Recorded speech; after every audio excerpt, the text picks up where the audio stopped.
Hello সবাইকে। আজকে আজকে আমরা শুরু করবো এসকিউএল ইনজেকশনের ফার্স্ট ল্যাব। তাহলে এইখানের মধ্যে প্রথম ল্যাবটাতে আমাদের কি সলভ করতে বলতে, বলছে this lab contain SQL injection vulnerability in the product category filter. When the user select a category, the application carry out a SQL query like the following. বলছে এইরকম একটা এসকিউএল কোয়ারি যখন আমরা কোনো প্রোডাক্ট ক্যাটাগরি বা gift category যখন কোনো কিছু সিলেক্ট করবো তখন এই কোয়ারিটা কাজ করবে। এবার এইটার সাহায্যে আমাদের কি করতে বলেছে, to solve the lab perform a SQL injection attack that cause the application to display one or more unreleased product. এবার এই কোয়ারিটা যেটা দিয়েছে সেই কোয়ারিটাতে কি বলছে আগে সেটা দেখেন। এইটা হচ্ছে কোয়ারি। আর এই কোয়ারির মধ্যে কি বলছে, সিলেক্ট অল ফরম প্রোডাক্ট, বলছে প্রোডাক্ট নামে একটা টেবিল আছে, সেই টেবিলের মধ্যে আমাদেরকে সমস্তটাই কিন্তু সিলেক্ট করতে হবে। হয় আর যেখানে ক্যাটাগরি ইকুয়াল টু গিফট, মানে একটা ধরলাম একটা টেবিল আছে, টেবিলটা ক্রিয়েট করে নিচ্ছি। প্রথমে আইডি দিয়ে দিলাম, আইডি, দেন দিলাম নেম, দেন দিলাম ক্যাটাগরি, ক্যাটাগরি, দেন দিয়ে দিলাম স্ট্যাটাস, সরি রিলিজ, রিলিজ। এবার এখানের মধ্যে একটা 1 নম্বর প্রোডাক্ট আছে, 1 নম্বরের প্রোডাক্টের নামটা হচ্ছে টয়, তার ক্যাটাগরি হচ্ছে গিফটস, সেটা রিলিজ হয়ে আছে। 2 নম্বর ক্যাটাগরি, তার নাম ফোন, সেটা হচ্ছে গিফটেড রাখুন, বা ধরলাম ইলেকট্রিক্স, সেটা কিন্তু আমি রিলিজ করে দিচ্ছি। 3 নম্বর ক্যাটাগরিতে রাখলাম ব্যাগ, সেটাও গিফটস এর মধ্যে রাখি, সেটা রিলিজ করে দেবো।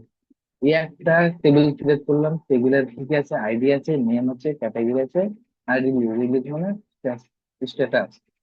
এবার কি বলছে, যেইখানে বলছে এটা হচ্ছে, এই টেবিলটার নাম হচ্ছে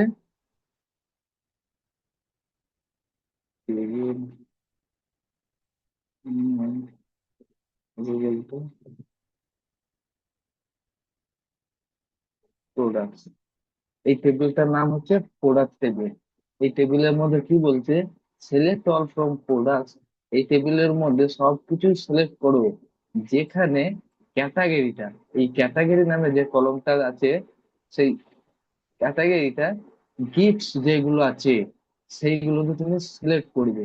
এবং অ্যান্ড রিলিজ ওয়ান, যার রিলিজ এটা ধরলাম 0 আছে, যেগুলো রিলিজ 1 আছে মানে 1 মানে স্ট্যাটাস ট্রু আছে বা অ্যাক্টিভ আছে, ধরলাম অ্যাক্টিভ, যেগুলো অ্যাক্টিভ আছে মানে আমরা শো করতে পারি ড্রাফটে নাই, সেইগুলোকে তুমি সমস্ত কিছু শো করে দাও।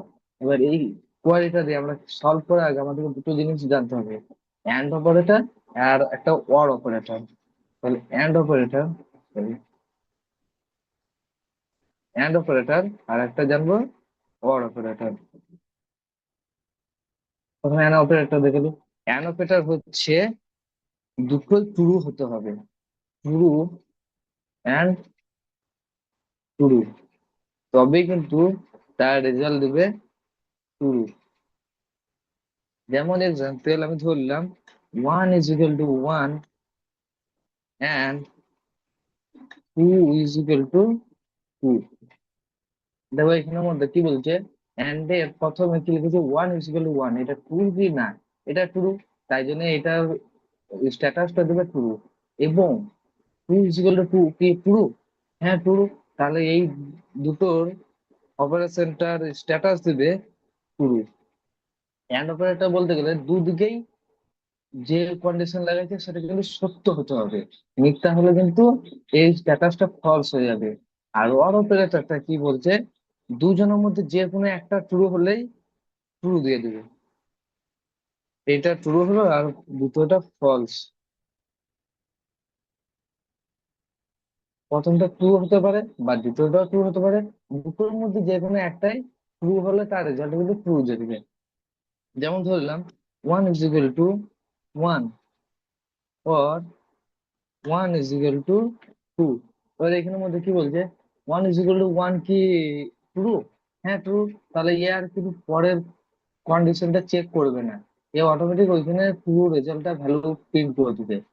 তাহলে এটা সাহায্যে আমরা কিভাবে করব, এই যে এইখানে গিফট যেটা লেখা আছে তার মধ্যে আমরা কি কন্ডিশন দেবো, যে একটা ট্রু বলে একটা কন্ডিশন লাগিয়ে দেবো, যেটা সবসময় ট্রু হয় সেই কন্ডিশন লাগিয়ে দেবো। এবং বাকি এরপরে যেটা আছে অ্যাড অপারেটর পর থেকে এই রিলিজটা পুরোটাই আমরা কিন্তু কমেন্টে রেখে দেবো। তাহলে এটা করার চেষ্টা করি, সলভ করার চেষ্টা করি ল্যাবটা। দেখি, এইখানে লিখলাম ক্যাটাগরি = 1 করলাম, দিয়ে বলছি ওয়ান, 1 = 1, এক একের সমান, হ্যাঁ ট্রু। তাহলে যদি ট্রু হয়ে যায় তখনই কি করবে, পুরোটাকেই কমেন্ট করে দাও। এই মাইনাস মাইনাস চিহ্নটা হচ্ছে এর পরে যত লাইন থাকবে কোড, সেই কোডটাকে পুরোটা কমেন্টের মধ্যে রেখে দাও, আর তুমি চেক করো না। তাহলে শুধু আমাদের এইটুকু চেক করতে হবে। তাহলে এখানের মধ্যে কি বলছে, সিলেক্ট অল ফ্রম প্রোডাক্ট, যে প্রোডাক্ট টেবিলের মধ্যে তুমি সবকিছু সিলেক্ট করো, যেখানে হয় আর ক্যাটাগরি = 1। যে ক্যাটাগরি কি 1 কোনো জায়গায় আছে? আমরা কোনো জায়গায় পেয়েছি না। তাহলে এটাই এই কন্ডিশনটা চেক করবে না। দেন দ্বিতীয় কন্ডিশন যাবে, 1 = 1। হ্যাঁ 1 = 1, যদি 1 = 1 হয় তাহলে তুমি বাকি এইটা পুরোটাই কমেন্টে রেখে দাও। তাহলে এটা পুরোটাই পালিয়ে যাবে। তাহলে কি হবে আমার, যে এইখানে যত প্রোডাক্ট আছে এই সব প্রোডাক্ট গুলো কিন্তু আমার কাছে শো করে যাবে। তাহলে আমরা জাস্ট এই কোডটা কপি করে নিই। কপি করে নেওয়ার পর এবার ল্যাবে যাই। ল্যাবে যাওয়ার পর এক্সেস ল্যাব করলাম। এক্সেস ল্যাবের মধ্যে আমাকে বলে যে গিফট ক্যাটাগরির মধ্যে এই যে ক্যাটাগরিটা আছে, এই ক্যাটাগরিটা মুছে আমরা কোডটা এবার দেবো, দিয়ে এন্টার মারবো। এন্টার মারার সঙ্গে সঙ্গে কি বলছে, congratulation, you solve the lab. তাহলে আমার কি সমস্ত প্রোডাক্ট কিন্তু আমি, যেগুলো ক্যাটাগরির মধ্যে আনরিলিজ আছে এবং রিলিজ আছে, সমস্ত গুলো কিন্তু আমি শো করে দিলাম এসকিউএল ইনজেকশনের দ্বারা। আশা করছি সবাই ল্যাবটা বুঝতে পেরেছো। এবং এই এসকিউএল ইনজেকশন বা ইথিক্যাল হ্যাকিং শিখতে গেলে আমার চ্যানেলটিকে সাবস্ক্রাইব করে রাখবে। এবং এইগুলো শিখে কেউ যেন কোনো কিছু মিস ইউজ যেন না করে। সবসময় এডুকেশন পারপাসের জন্য আমি ভিডিওগুলো করছি, তোমরাও এডুকেশন পারপাসের জন্যই বা নলেজ গ্যাদারিং এর জন্য শিখে রাখো। Thank you.